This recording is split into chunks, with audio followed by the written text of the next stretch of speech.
that they fired 14 shots, killing Wallace after he was moving toward them with a knife in hand. Now, we are still waiting for the body camera footage to be released, but we do know that Walter Wallace's Jr. family has seen it, and they said they've given their blessing for the public to see it. And at this point, the city says it will be sometime before next week. But in the discussions, because so many people are having discussions about what could have been done, what should have been done, what's right and what's wrong. But one of the arguments that has been put out there is, could the situation have been de-escalated? Many people are bringing up tasers or a mental health professional on the scene.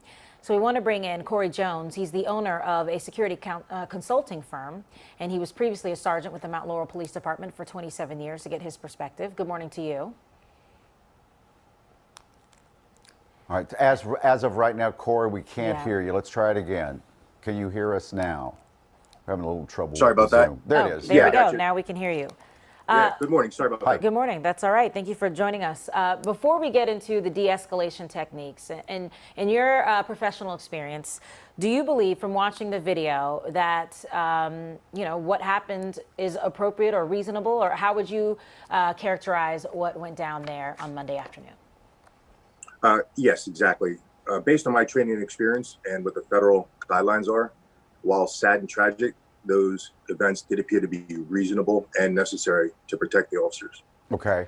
I don't know that I've ever heard so much talk about tasers in my life since Monday afternoon. Let's talk about that a little bit. You've been so well trained over the years.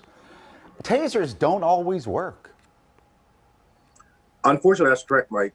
I've been tased a few times in my training, and yes, tasers aren't 100% effective, and they're designed to control less lethal force. They're not designed to control against deadly force or someone advancing with a knife. Yeah, in fact, we saw some footage out of Chicago. They had a shooting there in a park in Chicago. This is about 4 weeks ago, and we're going to run this footage. It's pretty tough to watch here. But officers are approaching this man in a park. It's late at night, and they tase him. He has a big butcher knife in his hand.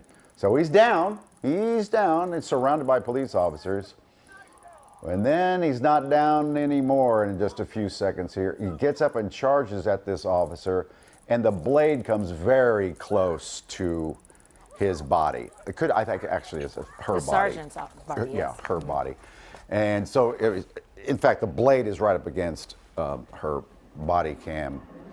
So it doesn't always work. No, it doesn't always work, Mike. And when a taser is done its cycle, when the electricity stops, the person can get back up and be 100%. I experienced that when I was tased, and you clearly saw that suspect on the video you just played got back up and he was 100%. It's just fortunate for the officers that he didn't go active right away. Does that mean then you probably don't see, when it comes to de-escalation techniques and this growing discussion that people are having, should tasers be a part of it then? Absolutely. Tasers are definitely a part of it. We definitely want to have as many tools on our belt as possible to control different types of situations. Sure. But again, not every situation can be de-escalated. Unfortunately, I don't think this one could have been, because the suspect was already actively running around with a weapon. Well, the trouble is they didn't have tasers to deploy, which is a whole nother topic. And then there was a situation, bullets don't even sometimes stop people. This is a situation where two officers arrive at a scene, and a man, again, is carrying a knife, and they shoot him. They just shot him, not with a taser, but with their service revolver. He gets up after being shot multiple times. Now he'll then charge at the other officer to the left, and grabs the officer with a knife in his hand and puts the knife to his throat. The other cop comes over, realizes he's about to slit his throat, and shoots him again, saving his fellow officer's life. So sometimes even bullets don't work. Yes, bullets aren't like they are on Hollywood. Very rarely do you get a one shot and you give an immediate cessation of activity, or there's no longer a threat. We miss, and the average officer only hits 1 out of 5 bullets in a stressful shooting on the street. So they're not always accurate, and it's happening in a time frame of less than 2 to 3 seconds. And for us to perceive that we're no longer under active threat, that no one else is under an active threat, it takes some time for us to start shooting, then stop shooting. It's all based in science. And that kind of speaks to, because some people feel that the fact that there were, both officers did 7 rounds, that was excessive. And is that what you're speaking to, that sometimes just one shot? Because some people say, why didn't they just shoot him once? In fact, Shaka said that yesterday, the first bullet probably took him down. Again, with 2020 hindsight, Yep. the ability to watch this over and over again when it's not happening live and maybe on slow motion, you may be able to discern those facts. But the officers on the street at the time, it's almost impossible for them to be able to perceive all this information.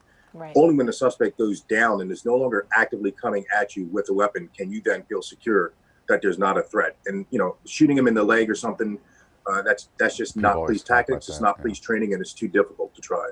Okay, well, what does the training say? If you're going to take one shot, do you try with the targets behind you at the gun range?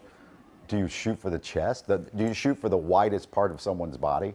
It's exactly what you do, Mike. You shoot for center mass of your available target. So if you could only see his head, it would be center mass of that. If you could only see his legs, it would be center mass of that. But this subject, you can see exactly target over my left shoulder, is center mass of the available target, exactly what we aim for. Yeah. All right, Corey. Thanks. Yes, thank you. We Thank you. appreciate your Guys, have a insight. safe day.